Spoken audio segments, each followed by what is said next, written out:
அந்த லக்கணத்திற்கு நண்பனா பகைவனா, இது மட்டும் தான் நம்ம எடுக்கணுமே ஒழிய அந்த சந்திரன் இருக்கக்கூடிய கிரகம் தசை நடத்தும் பொழுது எந்த பாவம் நின்ன பாவத்துக்கு பேசுமா அல்லது அடுத்த பாவத்துக்கு பேசுமாங்கிறத எடுத்துக்கணுங்கிற அவசியம் கிடையாது.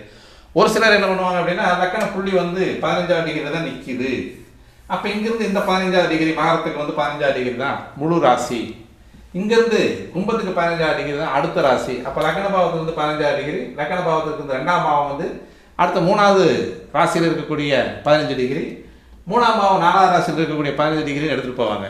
அது அவசியம் இல்லை. லக்கண புள்ளி உட்கார்ந்தது எது?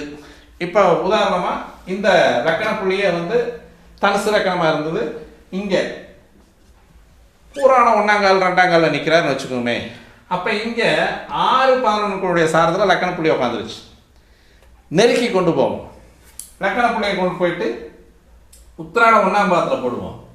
மீண்டும் லக்கண புள்ளி எங்கே உட்காந்துருக்கு? பாக்கியாதிபதியினுடைய சாரத்தில் உட்காந்துருக்கு. பாக்கியாதிபதியினுடைய சாரத்தில் லக்கண புள்ளி உட்காந்து, பாக்கியாதிபதியினுடைய சாரத்தில் லக்கணாதிபதி உட்காந்து, லக்கணாதிபதி மீண்டும் திரும்பி பார்க்கும் பொழுது 6வது சேவை வந்தாலும் அந்த குருதசை எதையும் பாதிக்காது. நம்ம இப்படி தான் பலன் எடுத்துக்கணும். அதை விடுத்து அந்த மாதிரி கொண்டு போகக்கூடாது. இது எங்கே இந்த மாதிரி ஒரு விஷயம் வருது அப்படின்னா, நஷ்ட ஜாதகம் அப்படின்னு ஒன்று போடுவோம்.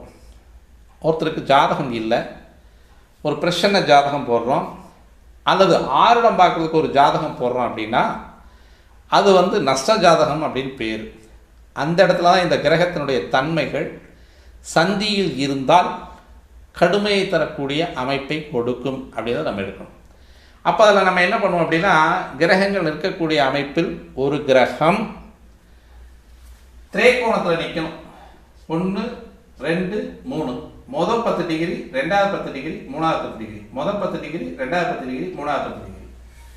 அப்போ அந்த திரைக்கோணத்தை அதாவது ஒரு ராசியை 3ஆக பங்கின திரைக்கோணத்தில் முதல் 10 டிகிரிக்குள்ள ஒரு கிரகம் உள்ள வருது அப்படின்னா, அந்த கிரகம் அதுலேயும் மெதுவாக நகரக்கூடிய கிரகம், விரைவாக நகரக்கூடிய கிரகம், அதாவது மந்தகதியில் இருக்கக்கூடிய கிரகம்னு சொல்கிறோன்னா சனி, ராகு, குரு கூட ஒரு வருஷத்தில் நகரக்கூடிய கிரகம்.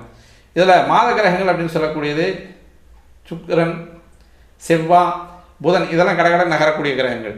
மந்தகதியில் வரக்கூடியது முதல் மந்தன் அப்படின்னு சொல்லக்கூடிய சனி. இவங்களையெல்லாம் ஒரு லிஸ்ட்டில் எடுத்து நம்ம அவங்க எந்த இடத்துல இருக்காங்க அப்படின்றது நஷ்ட ஜாதகத்தில் தான் அந்த பலனை நீங்கள் பார்க்கணும். அப்போது முதல் 10 டிகிரியில் இருக்கக்கூடியது உள்ளே வருது, அதாவது இந்த ராசி சந்தியிலே இந்த இடத்துல முதல் 10 டிகிரியில் இருக்கக்கூடியது அது அந்த பால்ய பருவம் அப்படின்னு சொல்லக்கூடியது, அதாவது விளையாட்டுத்தனமாக இருக்குமா அந்த கிரகம், பலனை வெறுசாக தரா